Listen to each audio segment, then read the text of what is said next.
Welcome to South Asian Environment Dialogue. This is a program being brought on by the Climate Channel in Canada in collaboration with the Plurals India and as well as with the major Bangladeshi YouTube channel, No Bangla.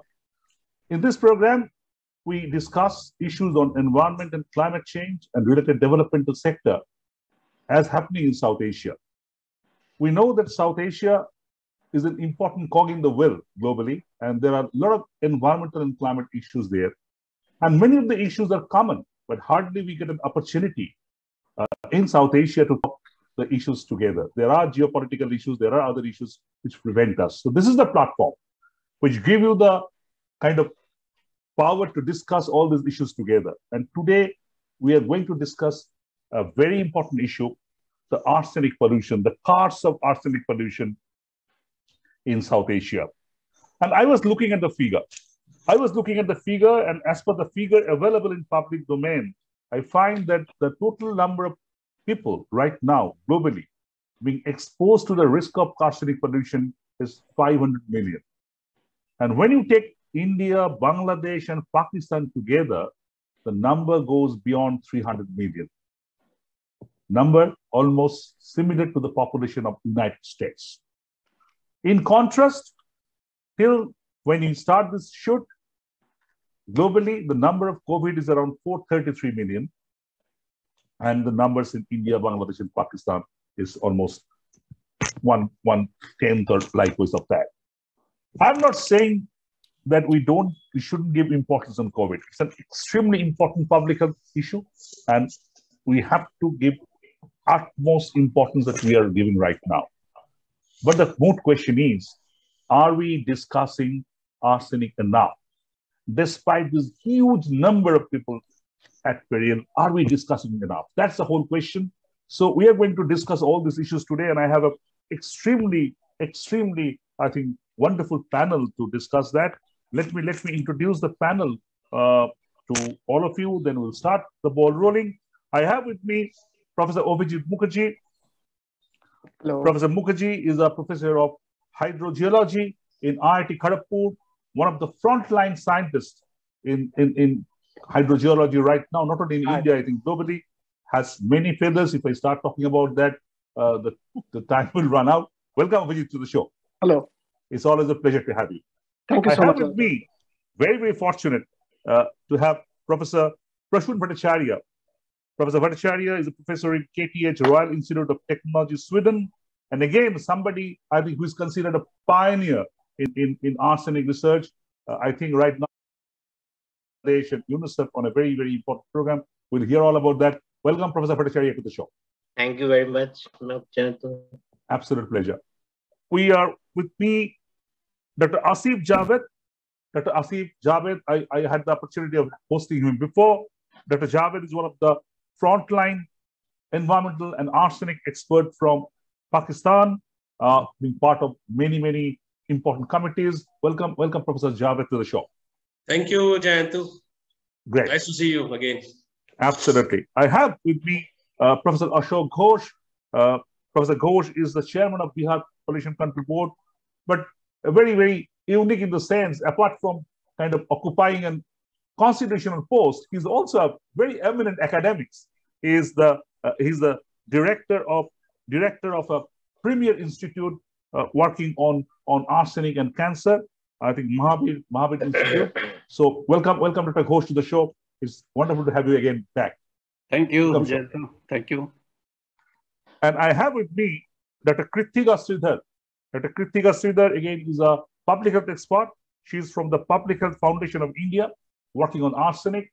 Welcome to the show, Dr. Shridhar. Looking forward to have your opinion, have your finding on the public health part of it. Welcome to the show. Thank you very much. Absolute pleasure.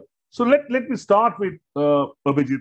Abhijit, the question I was posing at the very beginning, are we discussing arsenic enough, or we have successfully put it in the back burner? What's your take on that?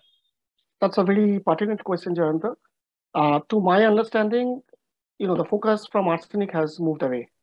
And even, in the last, 3 decades, the amount of research that was involved in understanding the movement of arsenic and how we can remediate the water to to provide it to safe groundwater or safe surface water to people has actually kind of moved away and to some other concerns. So as of today, if my opinion counts, arsenic is not a issue that we are talking too much in the Indian context in terms of, in terms of safe drinking water purposes. So yes, you are right. It's in the back burner. People are still suffering, no doubt on that. But I don't think there is a lot of focus on it anymore. Great. I'll come why it is so, but let's very quickly go to Professor Prasun Bhattacharya. Do you agree with Abhijit that we are not really discussing it enough? Well, if you allow me, I would like to say partly, Abhijit, you are correct. But recently, I mean, not recently, since 2017 onwards, in Bangladesh perspective, for example. Right. And I know because we were working on sustainable arsenic mitigation project in Bangladesh since 2007. And that was a time when arsenic issue was totally in a very, not in the limelight. And during that time, we started working on the innovation because many of these innovations were privately managed or by locally. There were government interventions were not warranted or they were not involved. But bulk of the arsenic mitigation measures were privately initiated. So SASMIT project, which we actually was financed to the Swedish International Development Cooperation Agency in collaboration with the local partner organization. When we started looking into it, we tried to see that local people, the private drillers, they are actually the initiative takers. So, and that moved forward because that's what you were talking about, backburning. So that was a backburning, really, in reality. In fact, you have triggered a very important side question. When you say that private sector is coming up, when we are saying that importance, we are talking generally in terms of public sector importance, the importance of the government. So when we mean to say it is being put into back burner, I mean to say whether the government sector of South Asia has put it in back burner. So what's your take on that? Actually, of course, it is because government is no way. I think if you consider the drinking water provided by, which is provided from groundwater sources, and especially in the rural sector, it was predominantly governed by the people themselves, local drillers initiative. So that was the thing. What they are doing, they're looking into, and one of the simple criteria which is local drillers used was the presence of iron in water, water which smells iron. If a water does not smell iron, it is good water. So that way they propagated their own initiative to deliver safe water. Let's see what's happening in Pakistan. Dr. Javed, what's the situation?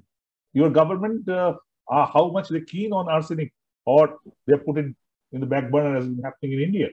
Well, I would just second Abhijit. We are not talking too much on arsenic, particularly government's arsenic, but in Pakistan, 2 years back, the government of Punjab has proposed the Saaf Pani project. In that project, they particularly proposed the filtration of arsenic and fluoride in that project. And they're supposed to cover 1,700 villages in Pakistan, particularly in Punjab. But somehow due to government bureaucracy or something like that, it delayed out. So this shows that government is now, government is putting attention towards the issue of arsenic. But what the problem is, people are still very much not aware of the arsenic problem. People are more concerned about the acute problem of water contamination, like ecological contamination. They have a concept that when we drink water, we get ill, like, for example, this thing.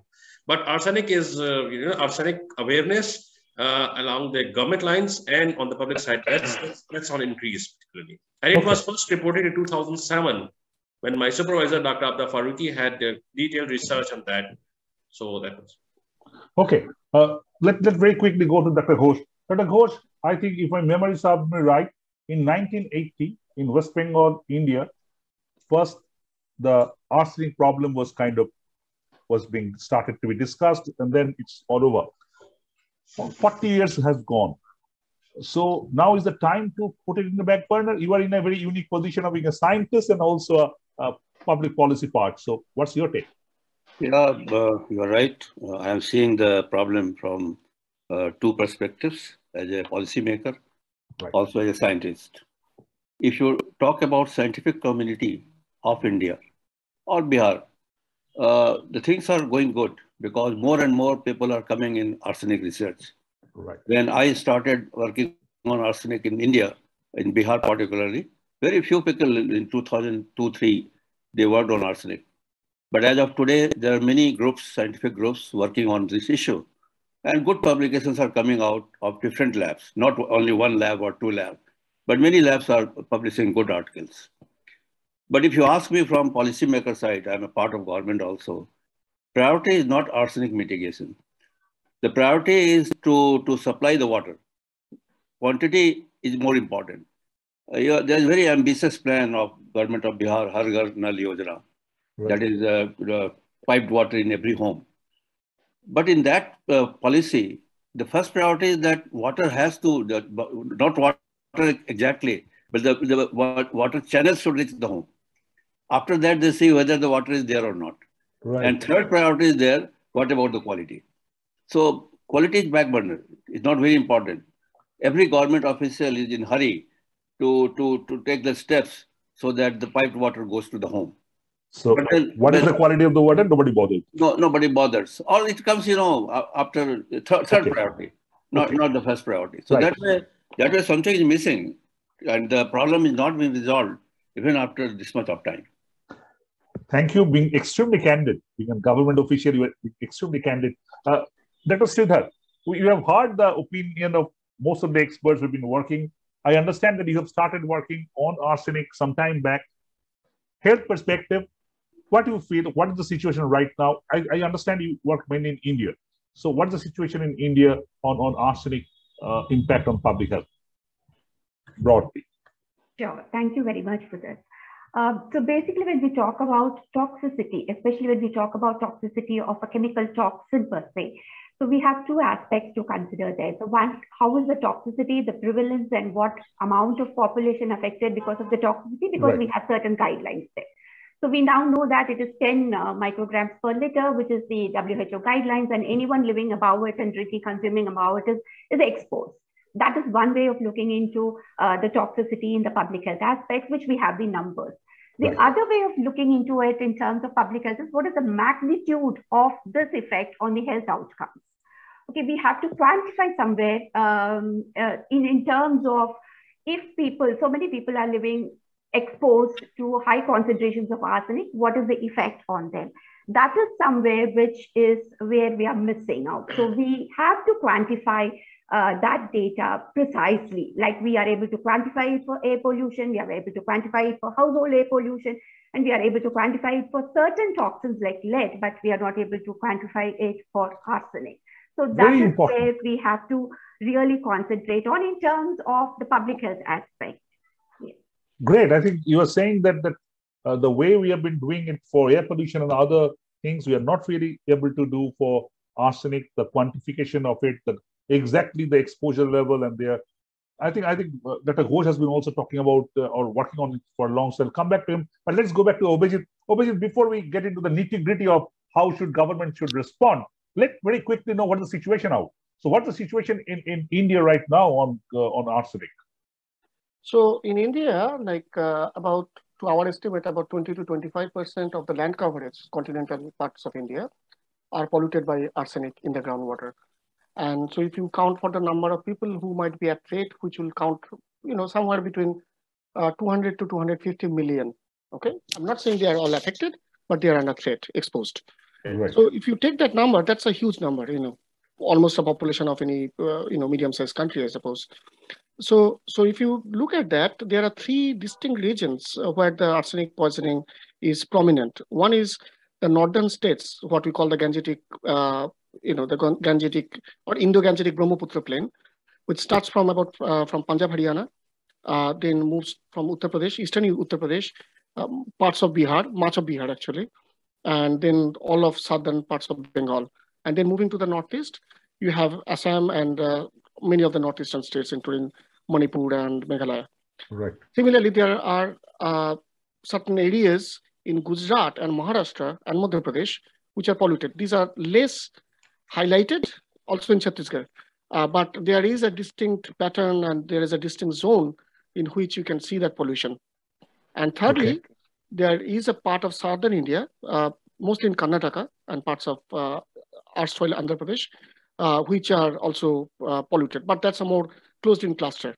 It's mostly in the northern plains and the Gujarat, Maharashtra. That's the main problem area. Dr. Ghosh, you would like to add, because in Bihar, you've been working directly there. Anything in Indian perspective, the vulnerability, you would like to add anything, Dr. Ghosh? Yeah, it is a huge problem as far as our studies are concerned. And already it is confirmed that arsenic is there in drinking water at very high level. We have detected up to 1906 microgram per liter in water. That is quite high as far as the WHO limit of 10 microgram per liter is concerned. And also it has entered in the food chain. And recently, very disturbing finding are coming. I'm working on a project sanctioned by ICMR. The project is assessment of female reproductive health and child health risk in arsenic exposed population of Bihar. And we are working on the milk feed of infants, because mostly in Bihar, the tinned food is not used. Milk is not used, mother's milk is used. And the findings were very disturbing. We have worked in a total of 6 districts that is arsenic exposed, and 1 district, Nalanda, that is not exposed to arsenic. Okay. The initial findings are there. We are preparing the paper. I'll share some of the facts. We have found that the arsenic content in mother's milk is very, very high in the districts where arsenic exposure is very high. Like in Saran, that is Sabalpur, we have recorded 438.6 microgram per liter of arsenic in mother's milk. Yes, and the WHO permissible limit is 0.2 to 0.6 microgram per liter. So that is huge, that is very high. And similarly, if you go to Buxar, that is also highly affected by arsenic in groundwater, we have detected up to 124.2 microgram per liter in mother's milk. So whether it is 436 or 124, similarly in Bhojpur we have 121.9, in Bhagalpur it is 95.40.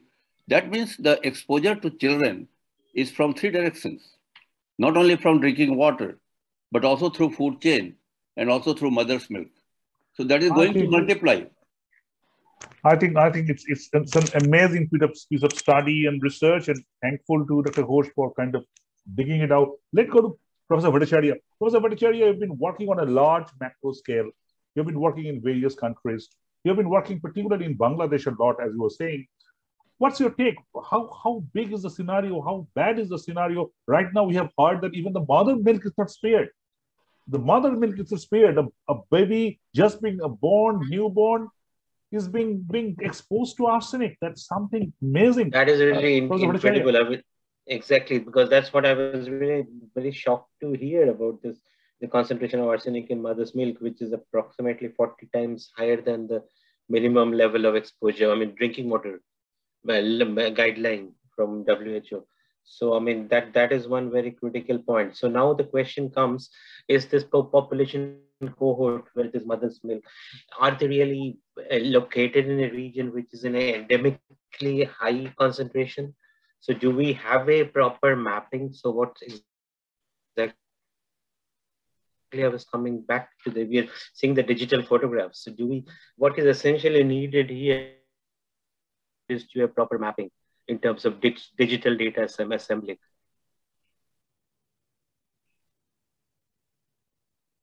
I think your network is creating a bit of a problem. I think what Professor Bhattacharya is saying, the digital data and the mapping is already done. I mean, we have mapped about 3 million data points in India, just India. So I think we have a reasonably well and pretty high resolution understanding of where the arsenic is in the groundwater.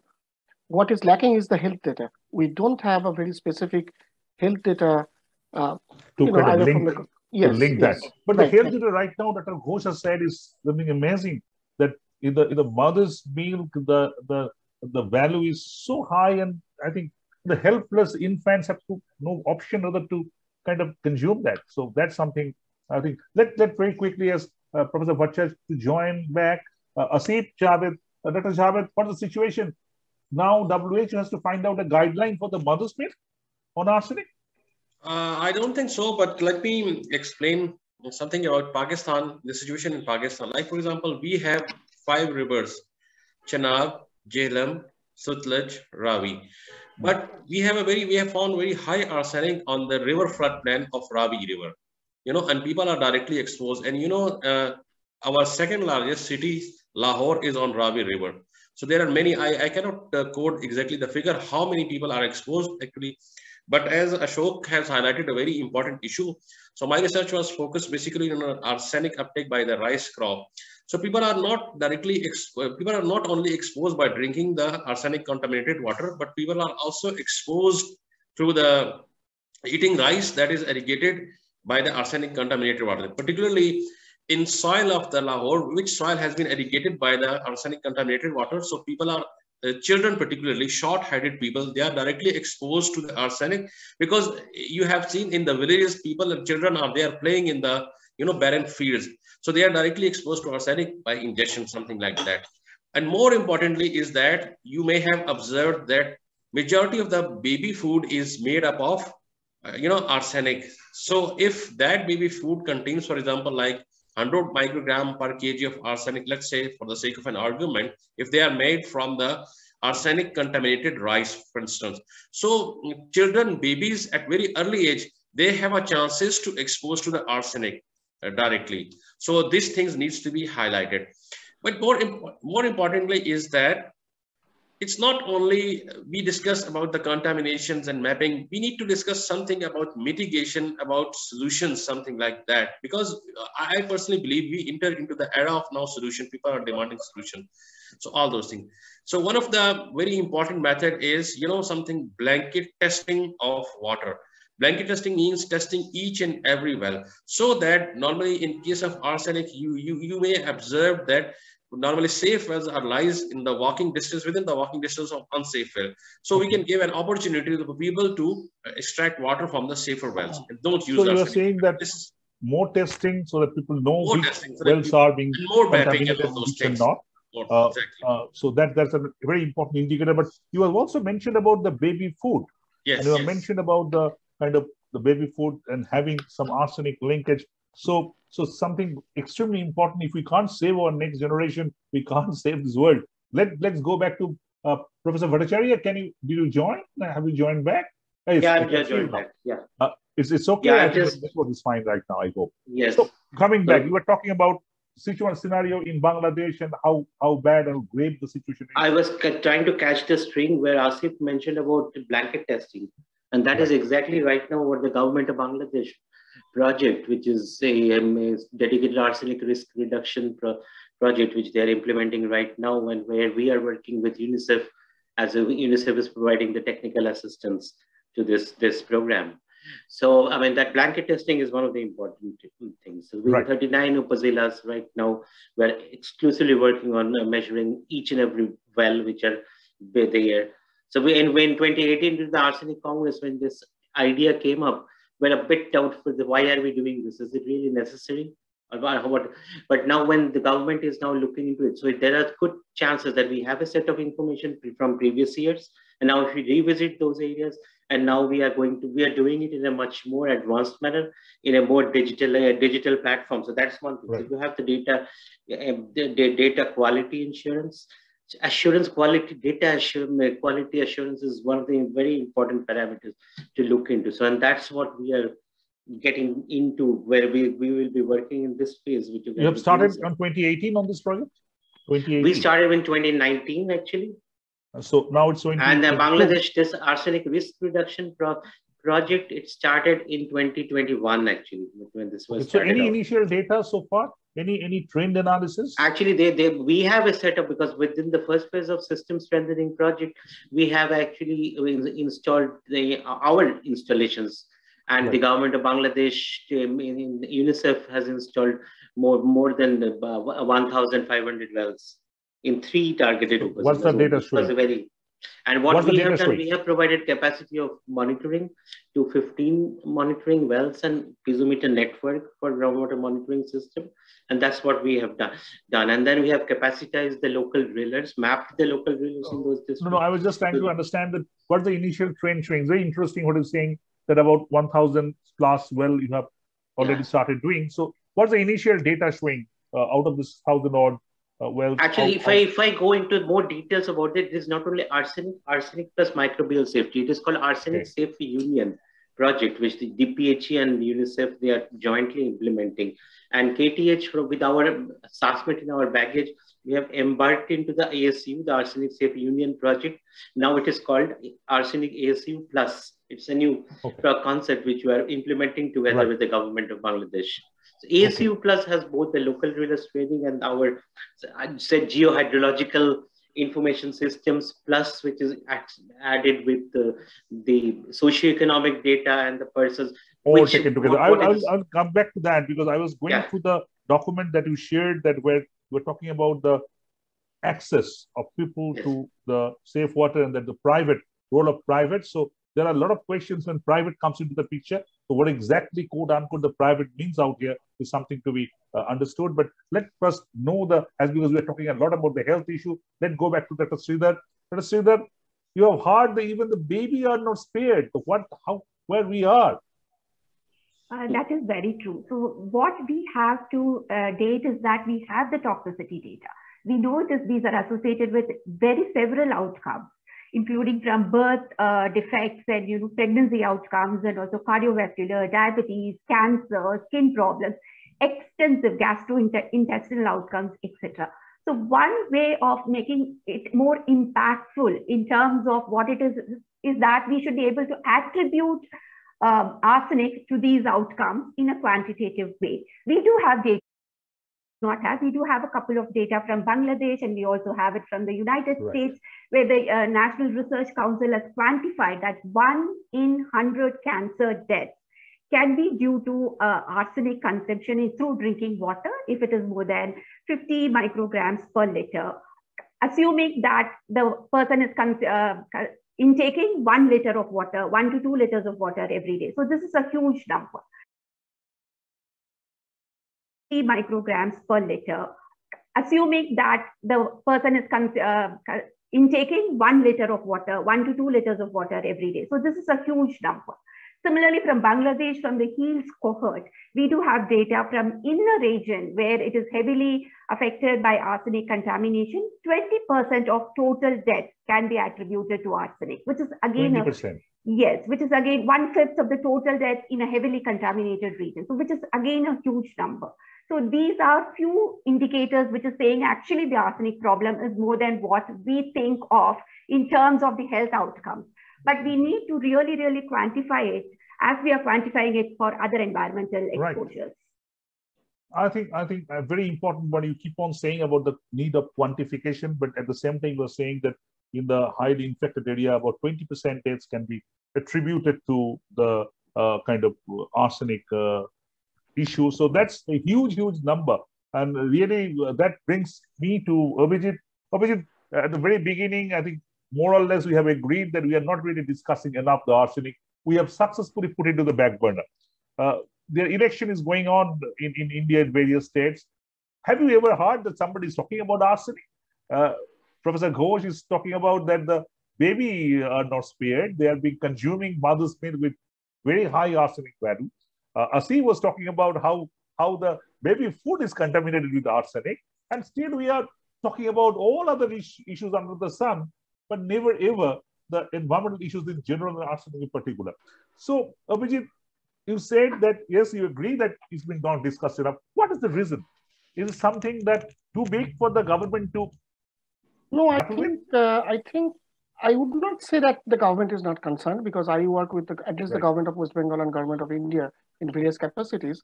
I would not say that they are not concerned. They are definitely concerned, but I think, the raw interest that we could see, even 5 to 10 years back, that is not there anymore.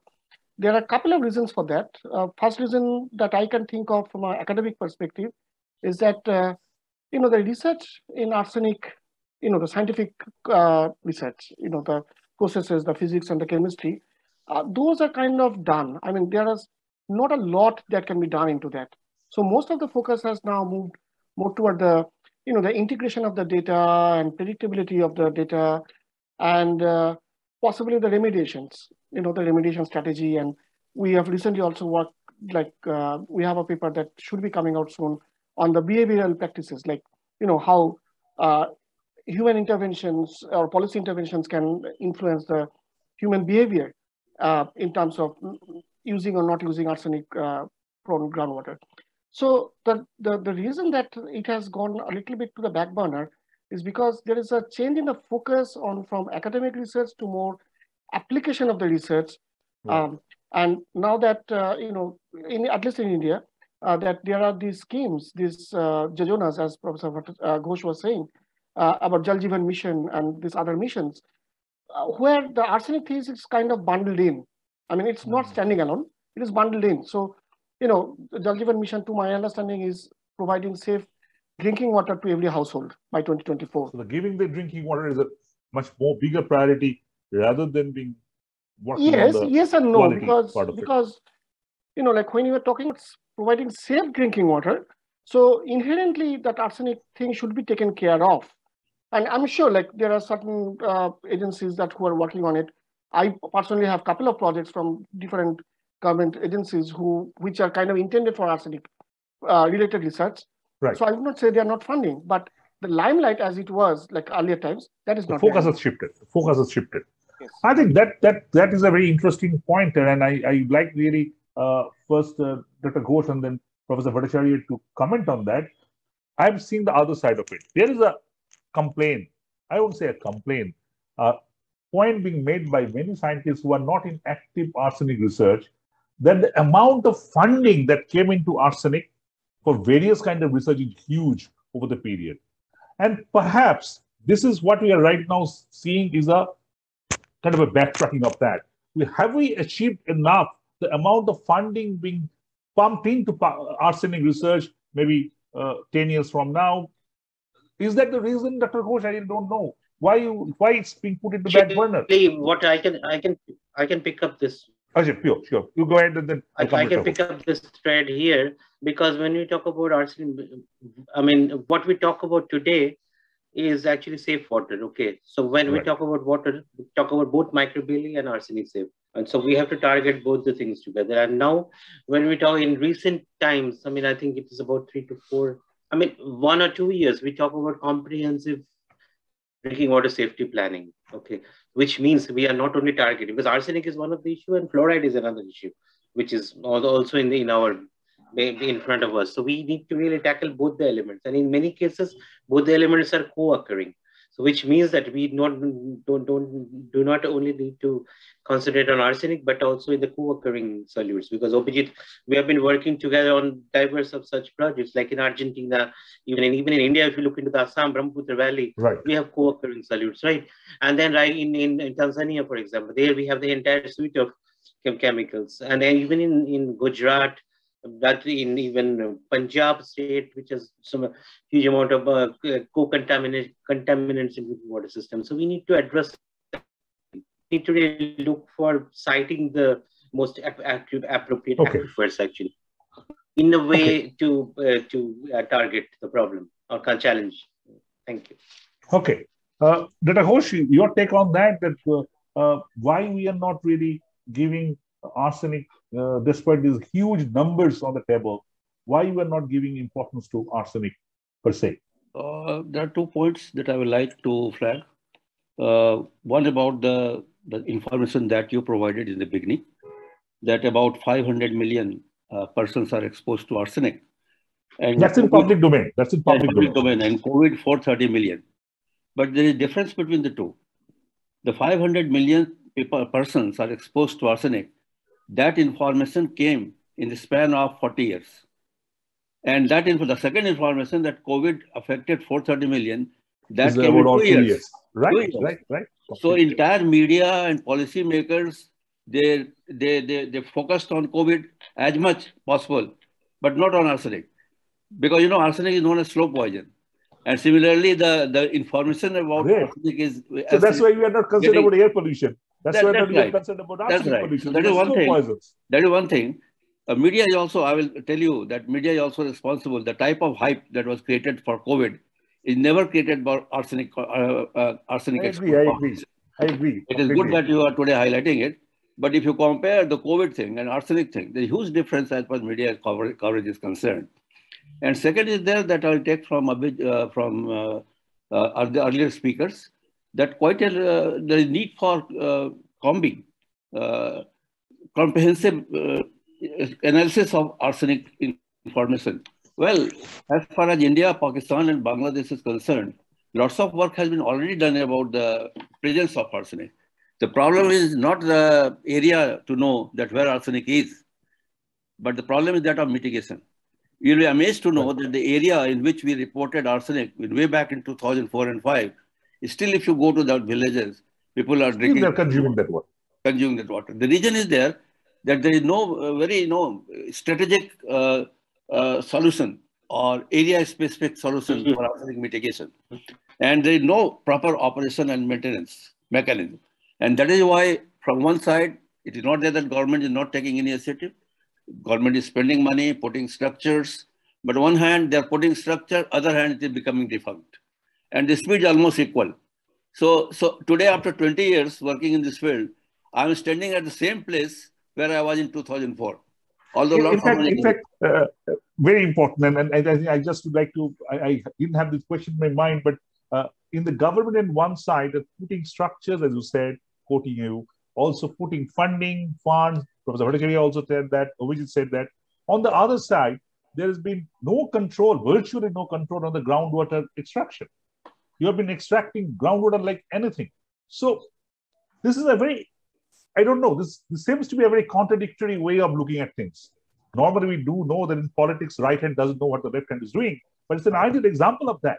So that's very important point. Thank you for kind of triggering it that why government is giving importance in one side, but I think groundwater that is coming. That will come up in the discussion. Anything, any more input you would like to give on that? That why it's not being important at this point of time, Dr. Ghosh? Actually, it is.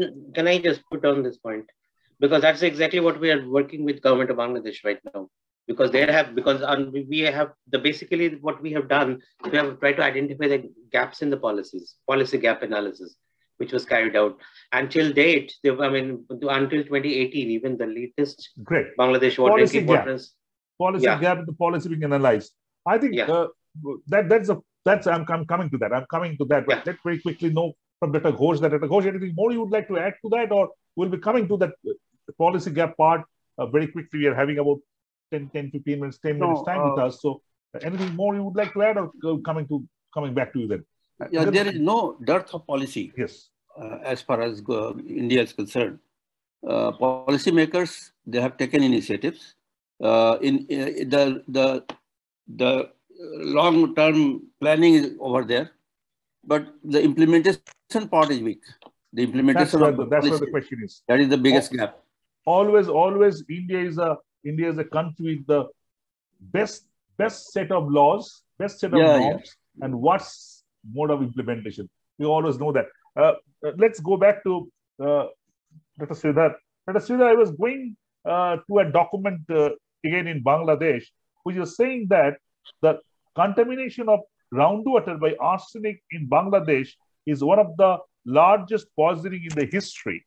And the scientists, the researchers saying it is actually bigger than Bhopal gas disaster or the Chernobyl disaster. The Chernobyl has come into discussion of late due to this Russia-Ukraine thing.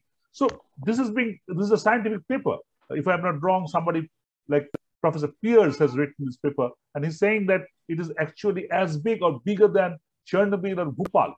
So having said that, on public health front, what do you feel the government is doing and what it can do more? Let us see that. So before coming on to the question of what the government is doing, there are a few areas where as health experts, we have to sort out the differences. And that study I do, it is a HEALS cohort, which is one of the finest studies which actually highlighted the problem of arsenic in South Asia. So there are 2-3 things. Number one, the levels. The WHO guidelines which says 10 micrograms, and then there is 50, then there is 10, then what is below 10. So that is something which we have to work around in terms of the health experts, okay? Because we know that even anything above 0 to 10 is also as harmful as above 10. So that is something which we have to really work out in terms of that. The second thing is that one thing which is actually very confusing even for health experts and the policymakers is that the variable presentation. The levels also keep changing in space and time, number one. The second, the expression of the diseases are also variable with the population, with the region, and with the individual. So that is where it is actually putting us all in a little bit of dilemma where who's affected and where at what levels. At the same level, is it affecting same population at the same magnitude, etc. So that is one thing that can be sorted out by continuous monitoring and surveillance. What WHO is prescribing is that just keep monitoring all high-risk populations and look out for the earliest signs of arsenic toxicity, which they call it as a very mild skin lesions. But what I would say is even skin lesions can be a later stage expression and where the internal damage has actually happened subclinically. For example, people not able to eat properly, people not able to put on the task work, physical activity properly, people not very lethargic and fatigued. These are very, very, initial symptoms which we have to pick up. So that I think the way the COVID has been rampaging, we said that COVID has these symptoms. You have been oxygen stress, you have been other coughs and colds. So every day in paper you find that what are the symptoms of COVID. So that's, I think, very, very important. Very quickly, if I can quickly add to that. So, sorry, I think I forgot to mention it. It's okay. I'll take it later. Yeah. Okay. One thing what I wanted to add was that because you mentioned about COVID there. So because when it comes to arsenic, all of us have the tendency to say it is anthropogenic. The most of the content is naturally there along with the human activity. But what COVID has actually told us from one of the finest studies by Abhijit is that controlling human activity, modification of human behavior and the industrial work can actually impact the arsenic levels too in the drinking water. So that is exactly what we have learned. I'll come back to Abhijit to know that whether the government is talking his suggestions. But before that, let's start in the Pakistan here. Asif, let's go. I have two questions, one by one. I would love to all of you to respond quickly. First is the individual government. What the individual government, the national government can do better to mitigate the arsenic problem, because as we now all agree, they have put it in a bit of a back burner. So Asif, according to you, what Pakistan government can do right now? I've just quoted the Abhijit statement that he said that a lot of research has been done on arsenic assessment, monitoring, sources, and all this. Now we move forward towards the mitigation and remediation sort of things, for example. But the important thing is, if we are comparing the arsenic with COVID, like 430 and 500 million figures, so it's totally different phenomena. For example, there is a lot of awareness about the COVID. Even, a person who is selling fruit, he can talk about COVID. But if you talk to some of the very educated person, he never knew what arsenic is about. People are dying because of arsenic, but still they don't know why they have developed the cancer. Even in the US, when I was working in the US for my PhD research work, so we have interviewed like 400 arsenic patients in US. And you believe 350 of them belong to the tribal area where they don't have a public managed water supply system. So this is the situation in the US. I mean, like they need lots of awareness.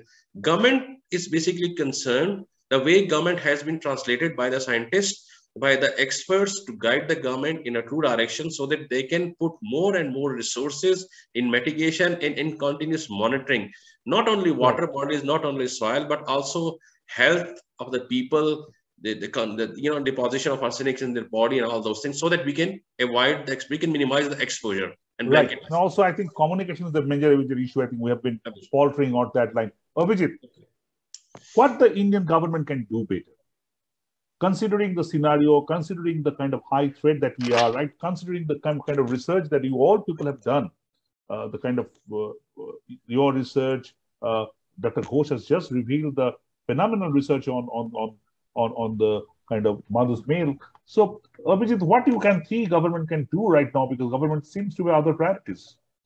Well, to be very honest, your prescription as a scientist, prescription as a scientist to government. Right. So arsenic is a geogenic pollutant, which means it's a natural pollutant. It is in the water, and it will be in the water. We can't do much about it. Okay. So the first thing is, yes, it is important to know where it is and possibly predict also, like where things are not getting tested, that arsenic would be there. We can find it there, like if we test. So that's one thing we can do, like try to have a predictable tool or predictivity tool. And the next thing would be, obviously, if we can have a predictable, either it's present, already detected, or to be found out, we should be able to design water supply system, drinking water supply system. I think that's the goal that we have, right? So that, the communities, mostly the rural communities, would have a seamless, safe, and sustainable drinking water source. And in many of the cases, just like Professor Ghosh was mentioning about, I have seen these things over and over again, all across India as well as in other countries. Like the government is putting in money to have infrastructure, but that infrastructure is failing not because of the science or the technology, but because of human factors. Okay. So, and I don't know. I don't know how to make human work or not work and so on. So the government human factor is there. Yes, the government has to make a policy. I mean, the policy is already there, so you have to make it in practice. I think accountable implementation is perhaps the order. The accountability is that needs to be there. Let's go with differently, Dr. Ghosh. Dr. Ghosh, groundwater extraction. We all know how the groundwater being exploited and extracted, and how the regions are becoming critically polluted or critically affected like that. So how you see as I again reiterate, an academician, expert, at the same time a public policy kind of part, how you would like the government to respond to the situation? As far as Bihar is concerned, and because I'm working as chairman of Bihar State Pollution Control Board, already we have mandated that if any industry is going to draw more than 10 KLD of water, then they have to take the permission from Central Groundwater Board. Without that permission, we are not going to give any consent to operate certificate. So things are moving in correct direction. Is it exclusively for Bihar, or is it being also in other parts of India? In Bihar, in Pollution Control Board, we have initiated this thing at our own. But Government of India, I think, also thinking in that direction, and some notification will come very soon to that effect. But in Bihar already, this has been implemented, and this is being strictly followed. Without that, we are not allowing any industry. And even in the multi-storied buildings, if multi-storied buildings are there, their exploitation of groundwater is very high. So they also have to take permission before granting the yes to that building. Before the grant of the Central Groundwater Board, we cannot give permission to. So more regulatory control, you are saying? More regulatory control. Yes, there is. Yeah. Yeah. Okay, so that's an important part in here. Professor Bhattacharya, let's take a bit of wider look. I'll be concluding with this response of all of you. Arsenic is a problem, not limited to one country or one region. If you look at India, Bangladesh, West Bengal, in India and Bangladesh, it's a continuous process. Also, Pakistan is being affected. Don't you think that we need, just like air pollution, that India, Bangladesh, and Pakistan are the three most air polluted countries in the world? Similarly, arsenic, also these three countries are hugely affected. Don't you think that a transboundary policy, both at government level, also in the track 2 level, like the people like you, should be kind of tracked, should be done to combat this problem? Shouldn't we have a transboundary kind of response to the whole response and agreement? Yes, thank you very much for that question. Because I think you have taken this question as one of the questions in my heart, actually. We are actually not only restricted, limited to this part of the region, but also in different regions in the global south as well. Because, and especially when we talk about Swedish involvement and Swedish cooperation or bilateral cooperation, how do the lessons and best practices developed can move out? So coming back to this question, what I want to say that yes, we need these systems which are really strengthened. Like how we need the data capturing. We have an old set of data. We also need a simultaneously new set of data. So we need a system for data capturing. And how do we manage that? Then second thing is the quality assurance of the data. And third thing, which India has been, we have been talking with Abhijit about aquifer mapping and for efficient groundwater resource management. And the fourth thing, I mean, bringing in the digital technology brings in transparency. So that, and then that also aids to the strengthening decision-making process. And these are some of the deliverables which we are actually currently giving it to government of Bangladesh, which with the Director of Public Health Engineering. But now this can be actually tagged in with the government of India, Jal Jeevan Mission specifically, because Jal Jeevan Mission Har Ghar Mein Nal is a very big mission, because we need to know that how much for every liter of water which you are. But the transboundary effort so far, formal transboundary effort you can see? Well, we are partly working in the westernmost districts of Bangladesh. That can, because Abhijit is already there, because he is the centralized hub, the joint research That's between an academic countries. network. That's the No, academic not only network. academic, even for that matter, when we are trying to link up the two different governments and the best practices, so we can actually anchor the best practices for implementation. So that way, what I mean is that we need to anchor this, launch this best practices into different countries, like Asif Javed but in you need to Pakistan. kind of make it much more formal Yes, and I just structured. want to add one thing, Jayantu. We have a combined study with India. Like, for example, we have tested 20,000 wells in Pakistan, and 10,000 was tested on the Indian side. And there's combined paper. We have 2 papers out of that. One on arsenic particularly, and the second one is on fluoride. But it's on scientific level, something like that. Government need to focus on more, because water does not have any boundaries and something like that. So definitely, I would agree to the person. And also, Jayanta, I'll stress that we should continue these type of efforts at the government level, particularly. So that absolutely. So you think there should be more transboundary effort, coordinated effort between the countries, India, Bangladesh, Pakistan, to combat the issue. Let's go to Dr. Ghosh. Dr. Ghosh, beside the transboundary, even West Bengal, Jharkhand, Bihar, they are not talking together. So you forget about what the other countries are doing. Even within our country, we are not talking together. So what's your prescription? How we can actually do it together, both at the transboundary level and in the country level? Yeah, the same thing that I told about COVID. COVID is treated as pampered child by government and media, and arsenic is not. And that is why arsenic issue is not on priority list of even different state governments, like Bengal government, Bihar government, Jharkhand government. At policy level, I don't find any meeting or interaction exclusively on arsenic between different state governments. Scientists, they cooperate with one another, they talk with one another, they share the information, but it has to, it has to be at policy level. Personally, exactly. I'm trying my best to have some sort of consortium between the public health department of different states. I have given a proposal also to public health department to coordinate with at least Jharkhand and Bengal. We are all neighbors. And let us see in future, things has to come up, because unless we don't join hands, this problem is not going to be resolved. So that is a necessity. That is a necessity. Or sooner or later, we will have to come together if we want to resolve this problem. But my only hunch is that when we'll be planning to get together, we perhaps will be behind time. So that's been happening in climate change. That's been happening in air pollution. All the major issues, we are just chasing the shadow. Yes. So I hope that in arsenic, we'll be trying to come out of the shadow. Dr. Shridhar, on epidemiological front, on the public health front, any collaboration you think should be done between the countries? Absolutely. So as you rightly put forward, it's transboundary, regional, and local. So these are the 3 areas where we have to really put our efforts on, because in terms of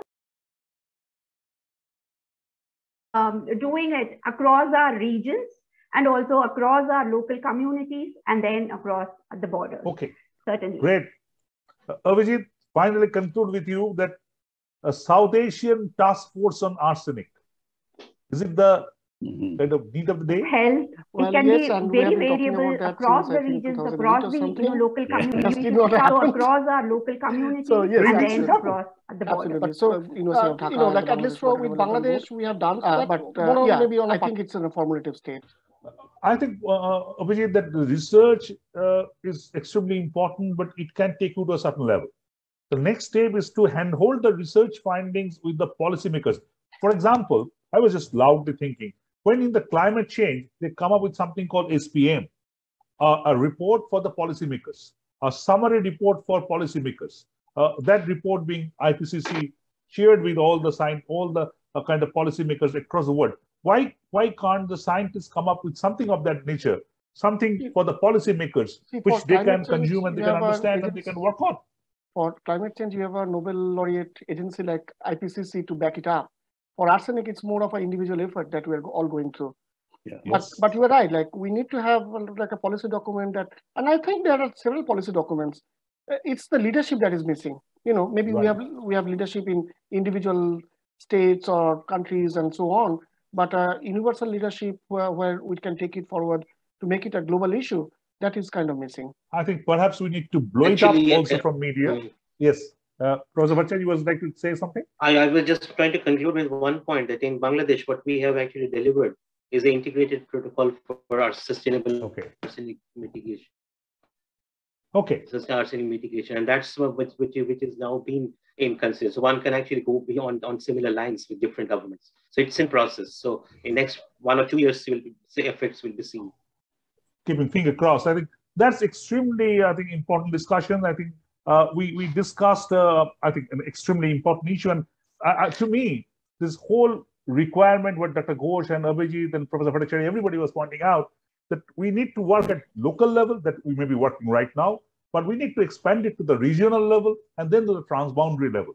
And also what Dr. Shridhar was saying, we need to link the epidemiological findings, the health findings, the kind of data that Ashok Ghosh was just saying about the mother's milk having such a high level of arsenic is phenomenal.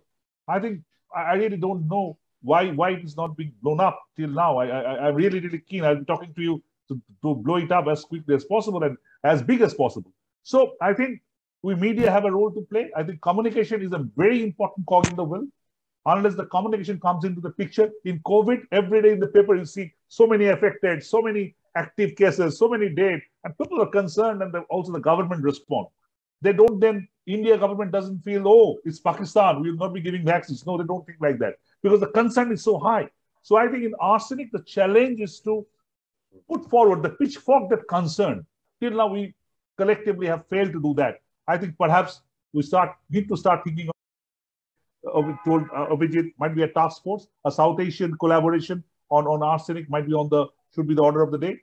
Thank you for your time. We'll start talking. We have started talking. We'll continue to talk on the issue. Thank you for your time. We conclude today. Thank you. Thank you. Thank you very much.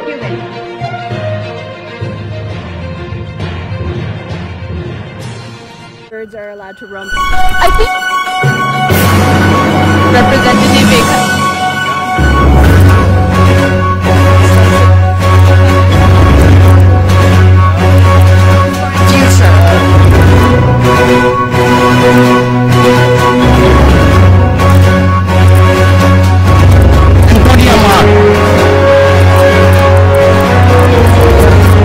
থেকে সবাইকে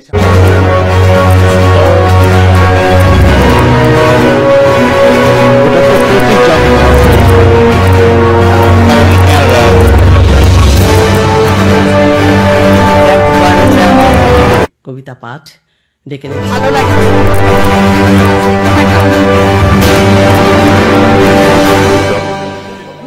When it pays for Shahid Minar